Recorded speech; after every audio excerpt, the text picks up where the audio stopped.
सैनी आश्रम विवाद थमने का नाम नहीं ले रहा है। पूर्व गृह मंत्री राम सिंह सैनी के समर्थकों ने फूंका सैनी आश्रम के पूर्व अध्यक्ष नरेश सैनी और मनोज सैनी का पुतला। सैनी आश्रम विवाद अब इतना तूल पकड़ने लग गया है, जिसके चलते अब जुबानी जंग चलती आ रही सैनी आश्रम के दोनों गुटों के समर्थकों में पुतला दहन करने पर उतारू हो गई है। आपको बता दें, कल मंगलौर के झबरेड़ा तिराहे पर सैनी आश्रम के पूर्व अध्यक्ष के गुट ने पूर्व गृह मंत्री रहे राम सिंह सैनी का विरोध जताते हुए नारेबाजी के साथ उनका पुतला फूंका था और उन पर आरोप भी लगाए थे, जिसको लेकर आज राम सिंह सैनी समर्थकों ने रुड़की के सलेमपुर में इकट्ठा होकर सैनी आश्रम के पूर्व अध्यक्ष नरेश सैनी और मनोज सैनी मुर्दाबाद के नारे लगाते हुए उनका पुतला फूंका और उन पर सैनी आश्रम में गमन के आरोप लगाए। साथ ही दूसरे गुट को भ्रष्ट मानसिकता का बताया और कहा, अगर वह लोग सही है तो बैठकर बात करें। सैनी आश्रम के दरवाजे उनके लिए हमेशा खुले हैं। राम सिंह सैनी समर्थकों ने यह भी कहा कि राम सिंह सैनी के इस्तीफा देने के बाद भी उनका पुतला फूंकने का क्या मतलब है।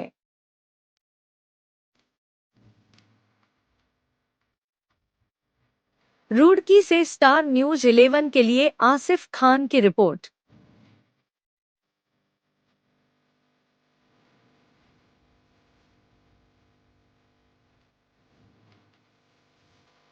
राजनीति अभी तो शुरू हुई, इसको गांव-गांव में जब दिखाएंगे, क्योंकि हम तो चुप बैठे थे।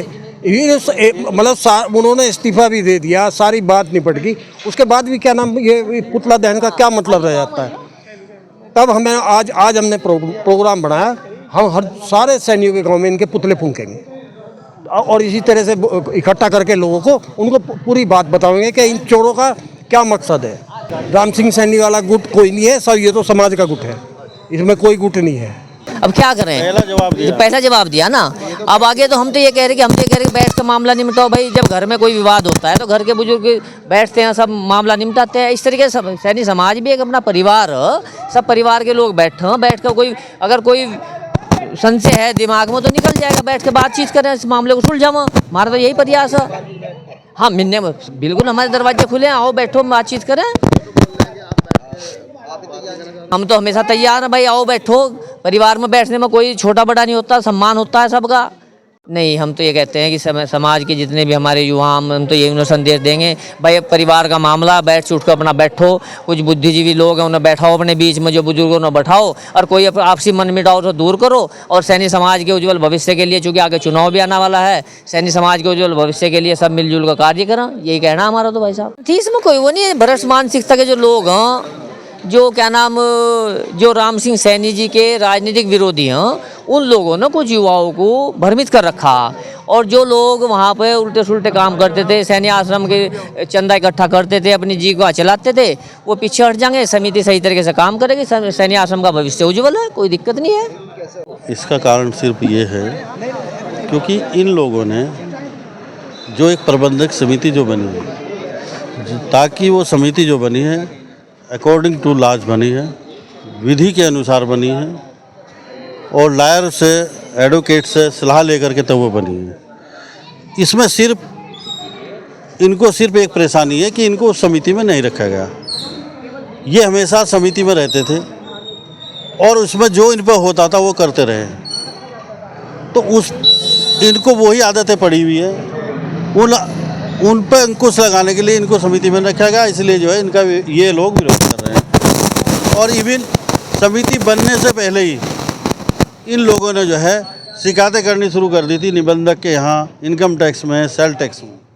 पुतला मनोज सैनी और नरेश जी माणकपुर, इसलिए इनका पुतला दहन किया गया कि उत्पाती लोग हैं, उत्पात तरीके से लोगों को गलत तरीके से जा कर के भ्रमित कर रहे हैं।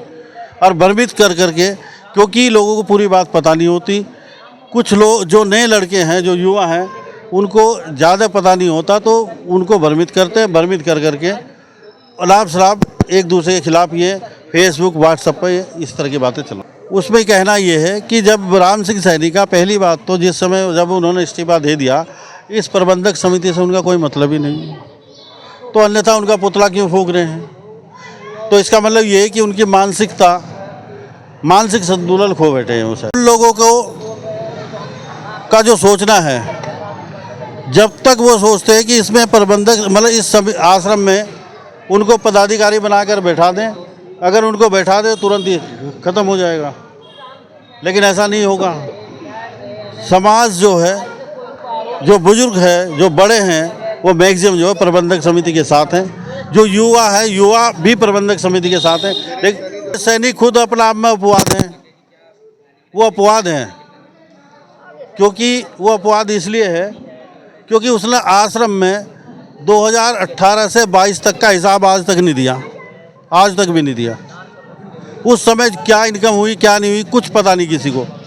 उसके बाद आदेश सैनी अध्यक्ष बने, उनको आज तक इस बात का हिसाब आज तक नहीं दिया।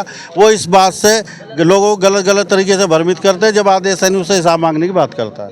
हाँ, वो समाज को भ्रमित करने का काम कर रहे हैं।